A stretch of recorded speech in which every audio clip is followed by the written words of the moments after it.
Hi there, this is Jacqueline with Nickel and Dime Decor. I'm so glad you joined me, and we're going to make a mug rug from scraps, from purchases from estate sales, from little of nothing. It didn't cost, I don't have the binding sewed down, but I still had to show it to you. It cost me nothing, little of nothing. I started out with little panels. I bought some little fat quarters that had little panels, and this is one of them, and that's what I started with. Then I just got all of my scraps, threw them out on the table, and decided what I wanted to use. This is big enough for your, it's about a 7 by 9, and it's 7 by 8. It's big enough for your coffee and a muffin or a piece of toast or cookie, whatever. It just depends upon the size of your panel. That's to determine how big you want to make it. The next ones that I want to make, the panel is this big. And I'm not going to put the green any kind of binding, strips around it because it's too big. All I can do with this is put another one to the side, another strip like this strip. Put another strip to the side of it and then put binding on it. That's all I can do with it. But my goodness, why not? I was given a lot of this fabric, and this was, somebody was going to make a quilt with these, and they had them cut out and everything. Well, why not use them for mug rugs? Perfect, just perfect. Or a little wall hanging even. So that's what we're going to make, and I just can't wait to show you. Well, good morning. I am auditioning fabrics to make a mug rug for Christmas. And I wanted to, I'm a fan of estate sales and garage sales. And I found this darling piece of fabric that's got the little squares for $1. And I'm trying to find a color that I really like with it, and I've decided on this green. What I'm going to do, I think, is cut a 1.5 inch strip, 1.5 inch strip, 1.5 and 1.5, and frame it. And then over here, I'm going to have, I'll have to measure after I get it framed, but I'm going to have maybe a 2 or 3, 2.5 inch over here. So it's going to be more like that. And I thought this made a good backing. See, nothing's ironed, but I'm just showing you what I'm dreaming of.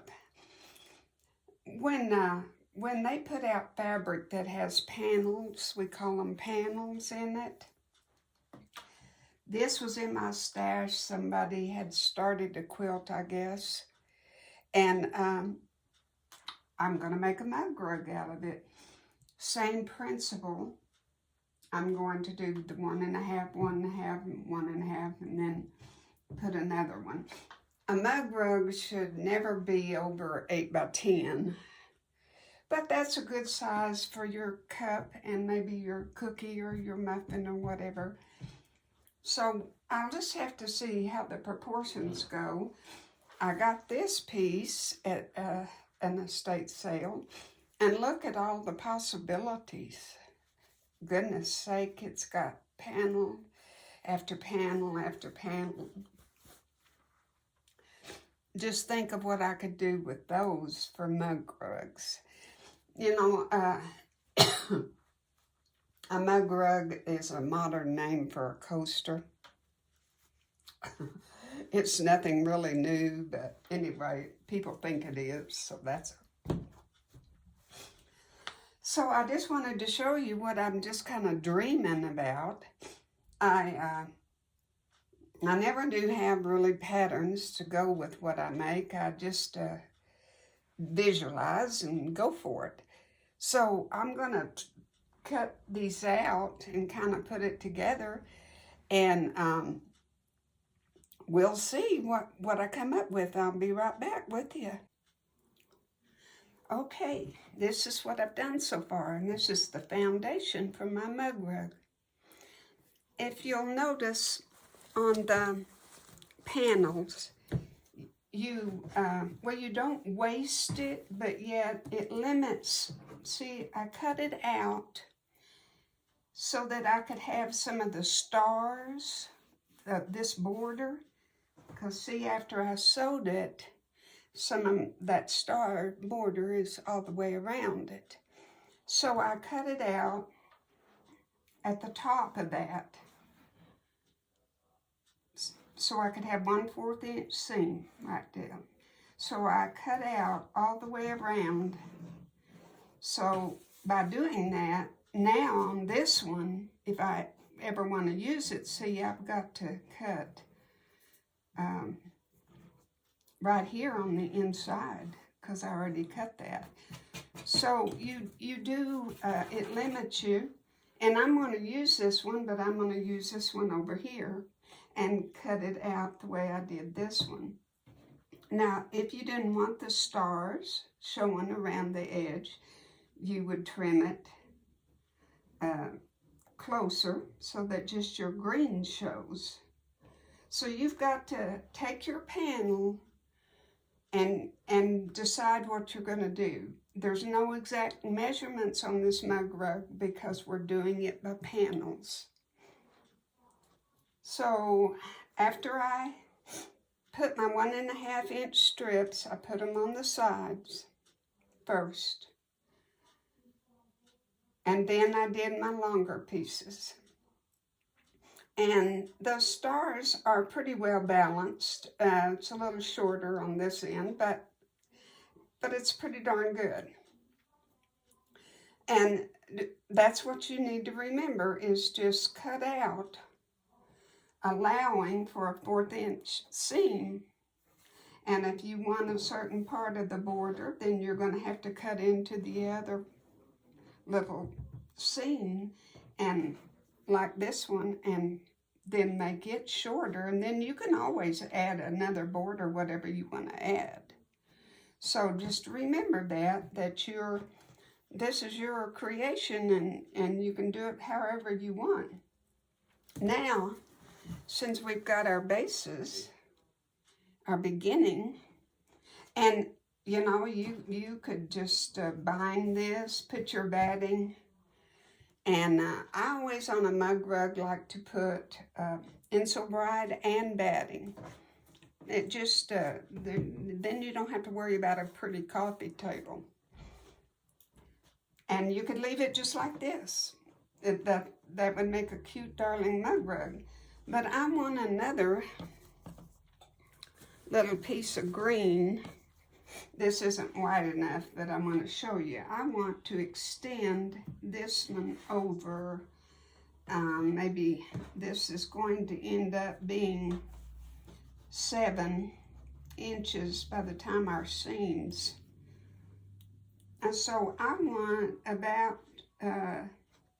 3 inches over here, because I'm going to make this a 6. It's going to end up maybe 6 by 10. 6 by 9, but I'm going to add more green over here.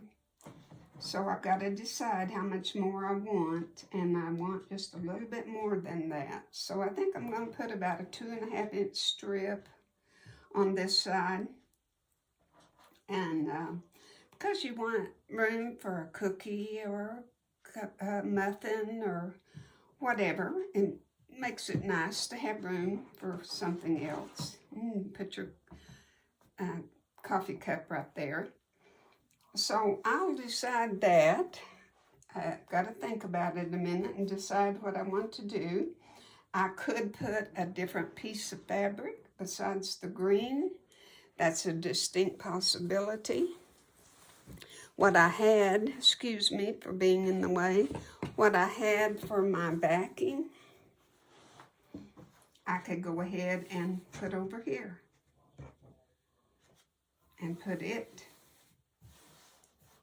this strip. And I might just do that. And then use the rest of it for my backing. Sky's the limit, I always say. And just be sure that you coordinate your colors well. That's so important, because have your reds the same tones and your greens the same tones if possible, because you can get colors clash, and you just need to be careful about that. So I know in all your stash, if you're a sewer, you can match up some pretty combinations.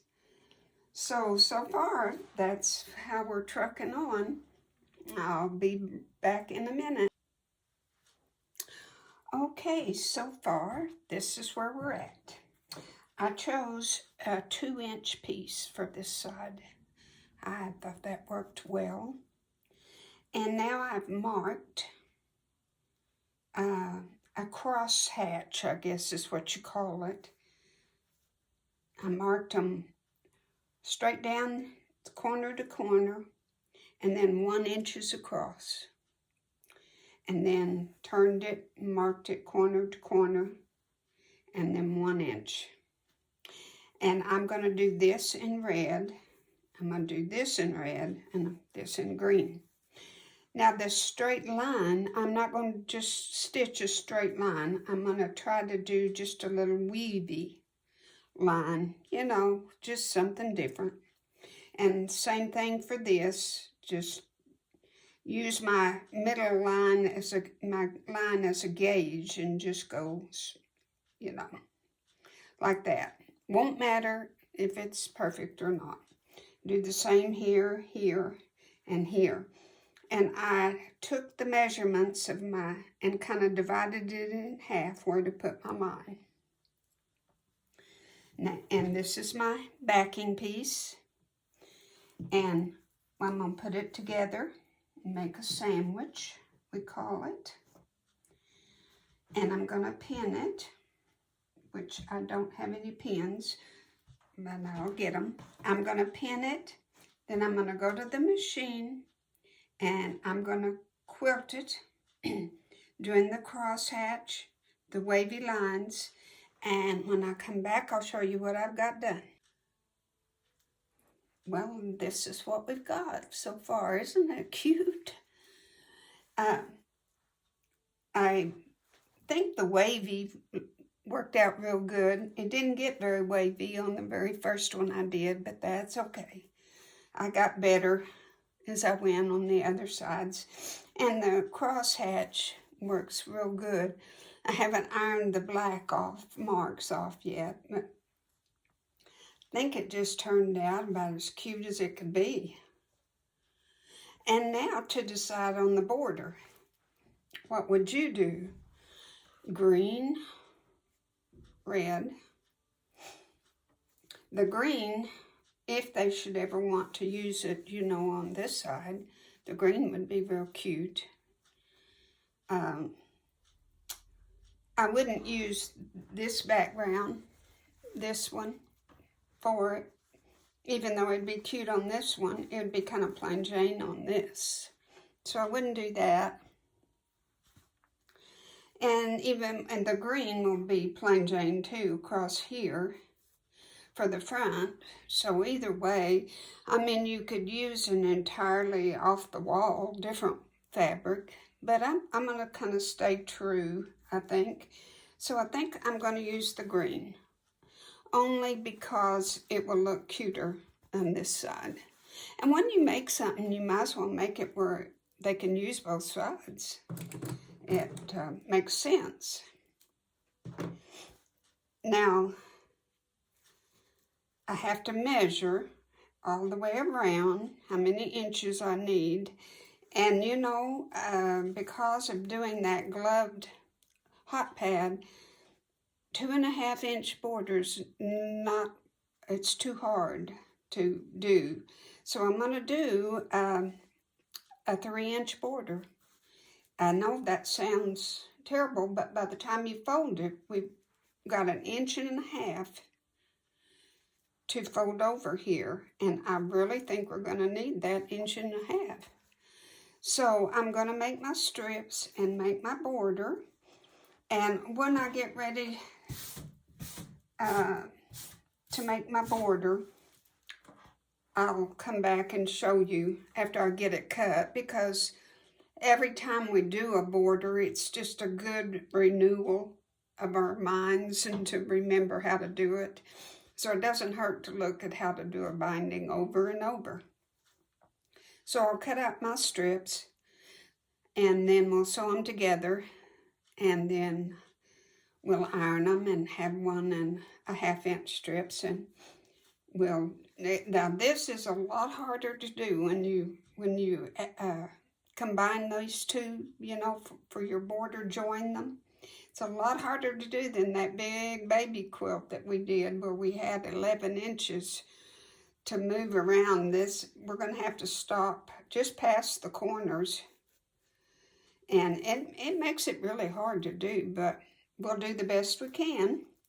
And then we're going to have the cutest mug rug you ever saw. So I'll be right back. My binding, and you know, I didn't have to piece it. I cut out a piece long enough that I didn't have to join my 2 pieces. So, okay, we're going to start really a little further down, about not very far from the edge. We're just barely going to have time to do an edge. And got to get my tape measure. Excuse me.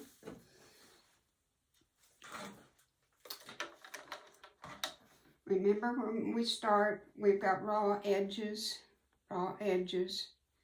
to raw edge.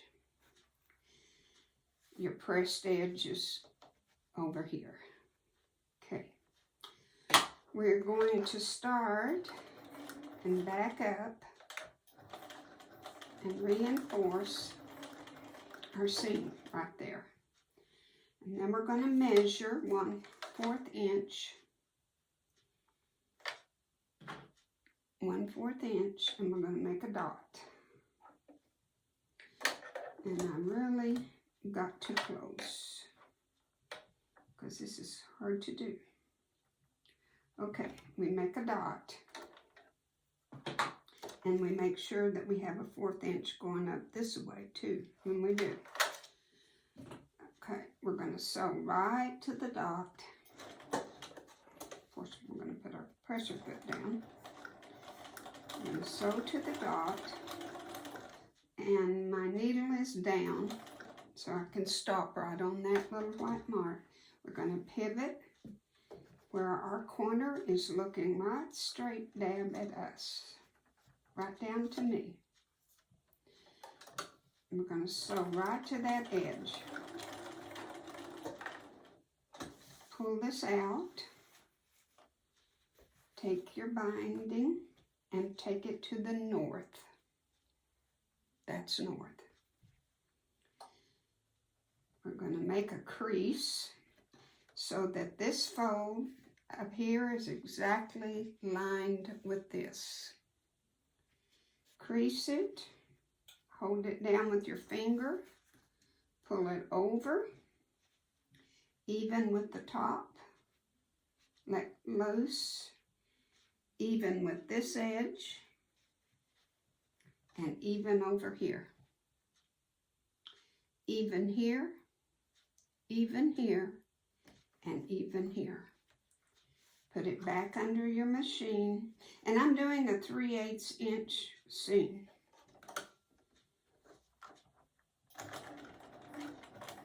And you can reinforce that up there if you want to.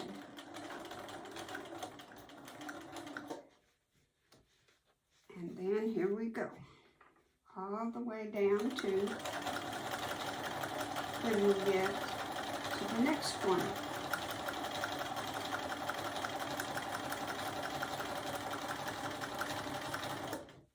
And I'm going to stop right there, and I'm going to make my next 1/4 inch.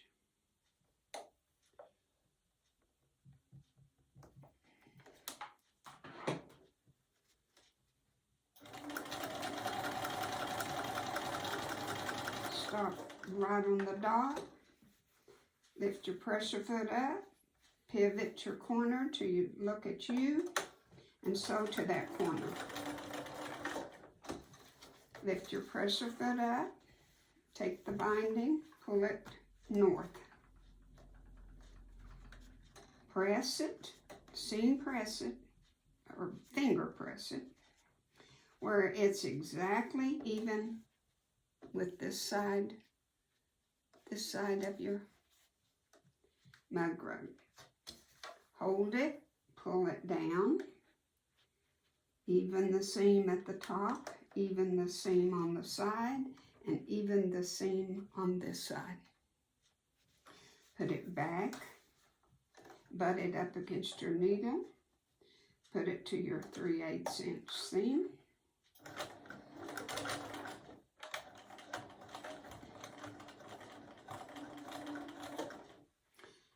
And go to the next one.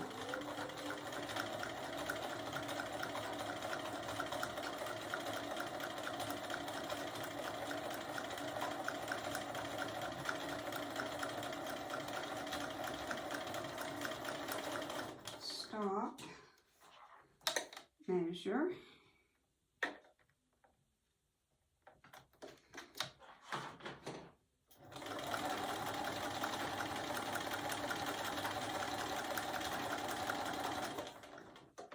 pivot, sew to the corner, turn it,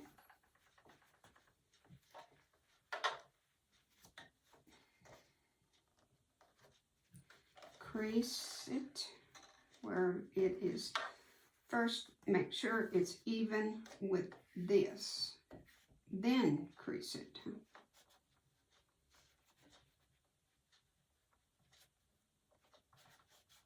Hold it, pull it down, and make it even at the top, even at the side, even on this side.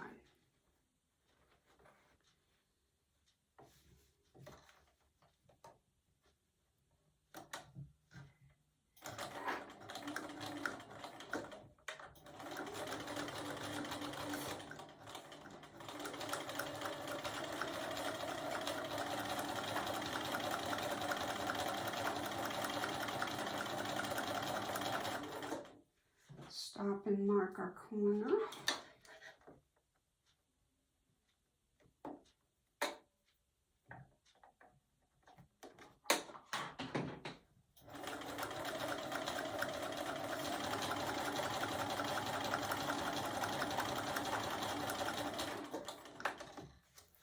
Pivot, sew to the corner, pull it binding to the north,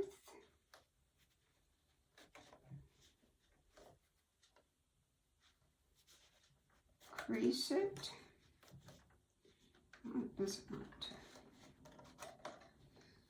pull it back down, even here, even there, even here. Put it back under.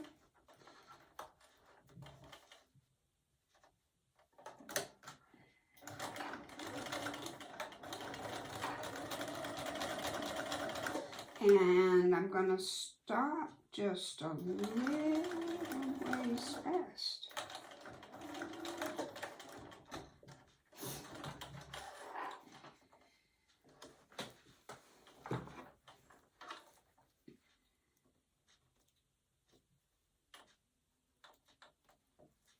Okay.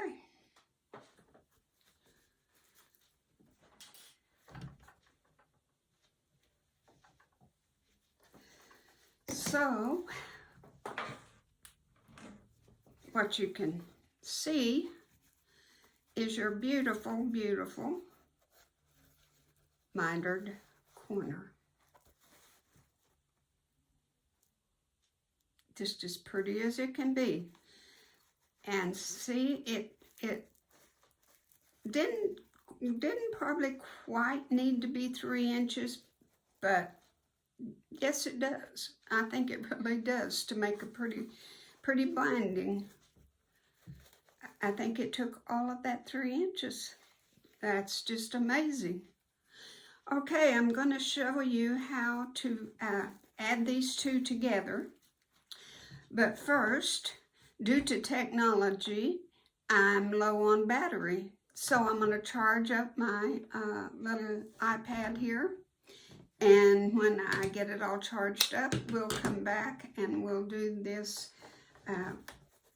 joining of the strips. And we'll be done because I have another video, remember, on my channel of how to sew it down by hand. Sew it down where it will stay forever. And that green, wasn't that a good choice on that background? Yeah, I think so too. Alrighty, we'll see you a little bit later.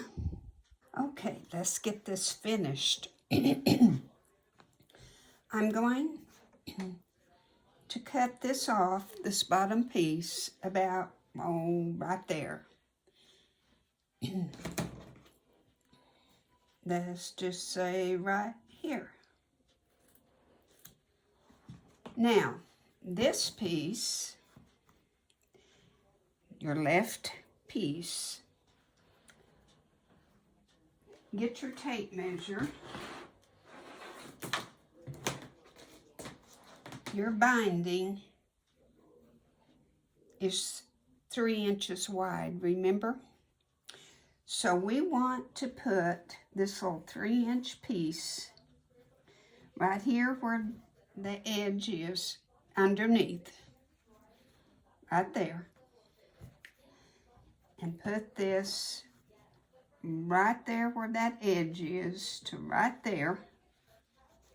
And that's where we're going to cut this top piece off.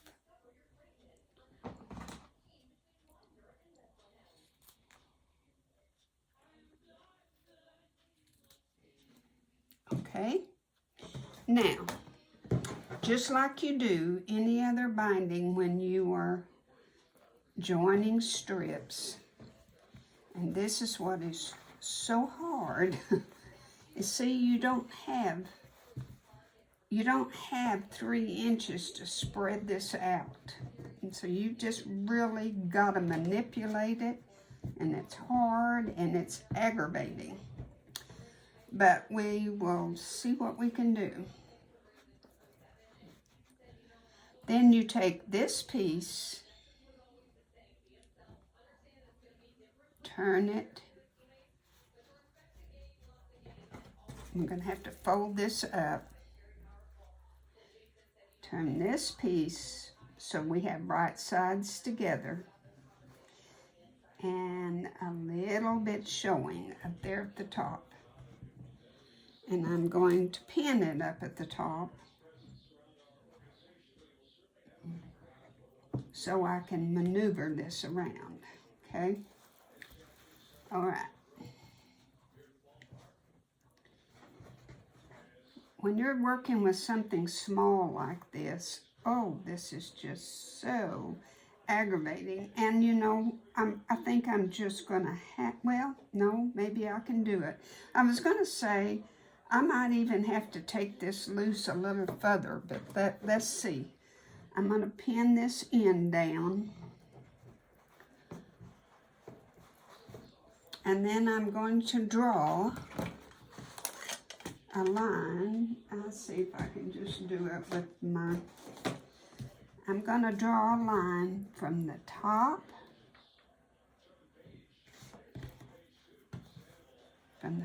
of my binding right up there to down here.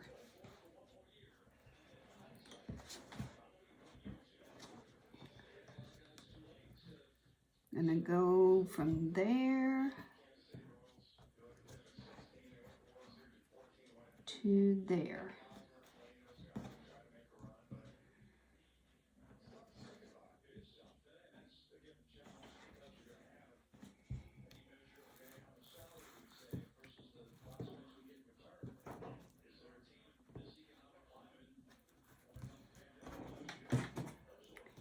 And I will draw a line.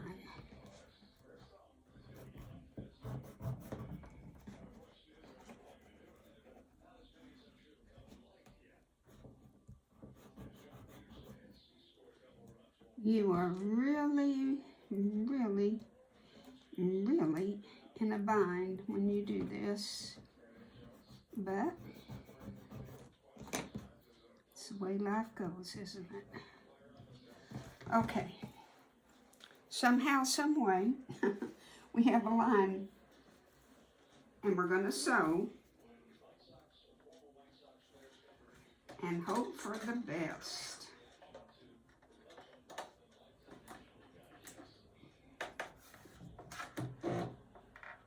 And I bet we do all right. It won't be exactly perfect, but I tell you what, it will be pretty darn good.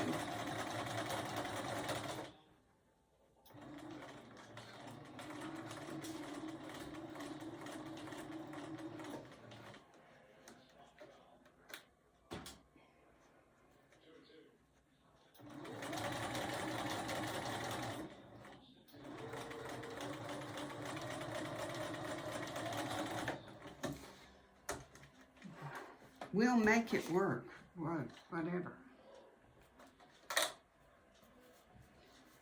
Now, of course, we got to trim all this excess off.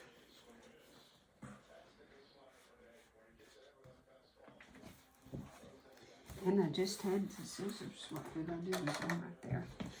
1/4 inch, 1/2 inch, however much you want to leave.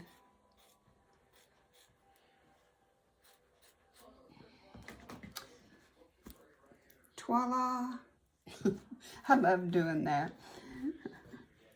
I love doing that.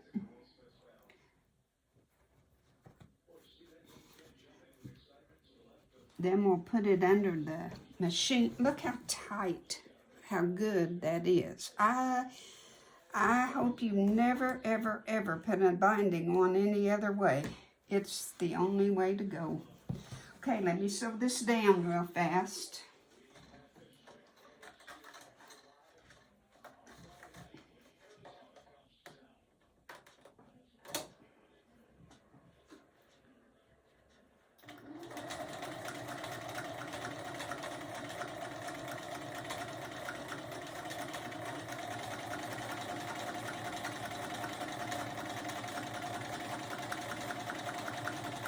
I ordinarily would have pressed that, but I didn't. It would have looked a little nicer if I would have.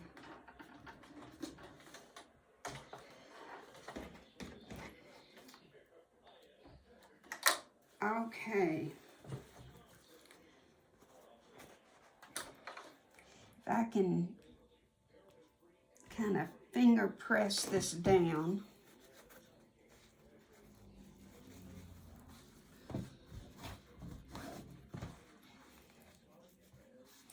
Enough where you can get the idea.